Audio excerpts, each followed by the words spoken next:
ప్రస్తుతం చిరంజీవి విశ్వంబర సైన్మా చేస్తున్న సంగతి తెలిసిందే.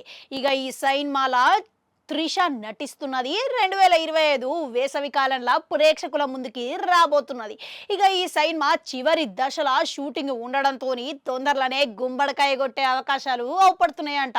మళ్ళీ ఈ సైన్మా షూటింగ్ అనంతరం చిరంజీవి శ్రీకాంత్ వదెల దర్శకత్వంలో సైన్మా ప్రారంభం కాబోతున్నదంట. మళ్ళీ అందుకు తగ్గట్టుగానే శ్రీకాంత్ వదెల ఇది సాధారణమైన కమర్షియల్ అంశాలకు భిన్నంగా ఉండబోతున్నదంట. ఇప్పుడు ప్రస్తుతం శ్రీకాంత్ వదెల దసరా తర్వాత మళ్ళసారి నానితోని ప్యారడైజ్ అనే చిత్రం చేస్తున్నాడంట. ఇక ఆ చిత్రం షూటింగ్ తొందరనే ముగించుకొని చిరంజీవితోని సైన్మా పట్టాలెక్కించే అవకాశాలు ఉన్నాయని తెలుస్తున్నదన్నమాట. ఇప్పుడు శ్రీకాంత్ వదెల అనంటే ఆయన సైన్మాలు భిన్నంగా ఉంటాయి అనే సందేహమే లేదు. అయితే ఈ సైన్మాల చాలా కాలంగా హీరోయిన్ ఉండదు, పాటలు ఉండవు అనుకుంటా వార్తలైతే వినబడుతున్నది.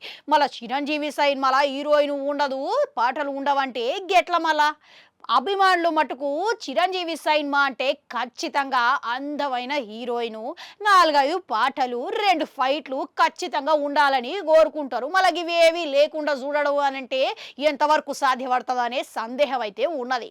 ఇప్పుడు అందుకు మటుకునే ఇక శ్రీకాంత్ వదెల కేవలము అంశాలకు కమర్షియల్ జోడించకుండా విభిన్నంగా కథ పరంగానే వెళ్ళబోతున్నాడంట. ఇక ఇట్లా చూసుకుంటే ఈ సైన్మాల హీరోయిన్ కానీ హీరో కానీ ఉండడు అనే మాట వినబడుతున్నది.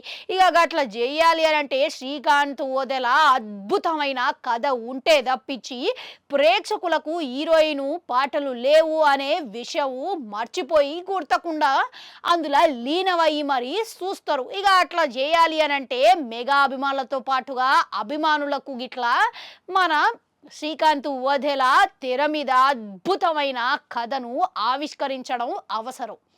ఇక ఇప్పుడు చిరంజీవితోని సైన్మా అవకాశం దక్కడం అంటే అందులోనూ కమర్షియల్ అంశాలు లేకుండా భిన్నమైన కథ చేయడం దక్కడం అనంటే మామూలు విషయం కాదు.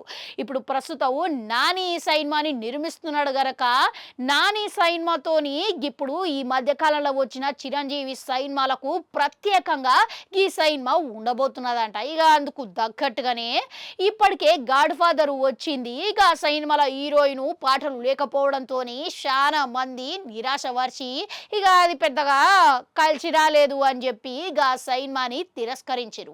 ఇప్పుడు గస్వంటి పరిస్థితే ఈ సైన్మాకి ఇట్లా వస్తే ఏంది అని పలువురు నానిని శ్రీకాంత్ వదలని ప్రశ్నిస్తున్నారంట. ఇక అందుకు తగ్గట్టుగానే ఇప్పుడు నాని మటుకు చాలా నమ్మకం మీద ఈ సైన్మాతోని ఉన్నాడంట. ఇక ఇప్పుడు ప్రస్తుతం ఈ సైన్మా 2025లో షూటింగ్ ప్రారంభించి అప్పుడే విడుదల చేసే అవకాశాలు ఉన్నట్టుగా తెలుస్తున్నాయంట. ఇంతకు నాని సైన్మా నిర్మిస్తున్నాడు కాబట్టి ఈ సైన్మాల ఏదో గమ్మత్తు ఉన్నదనే విషయం మాత్రం అర్థమవుతున్నది. ఇక అందుకు తగ్గట్టుగానే అభిమానులను నిరాశ పరచకుండా ఉండే అవకాశాలు ఎంత శాతం అంటారు? కామెంట్లలో కామెంట్ పెట్టు. అట్లనే అడుగు గంటుంటుంది, అది కూడా నొక్కురి మళ్ళొస్తా.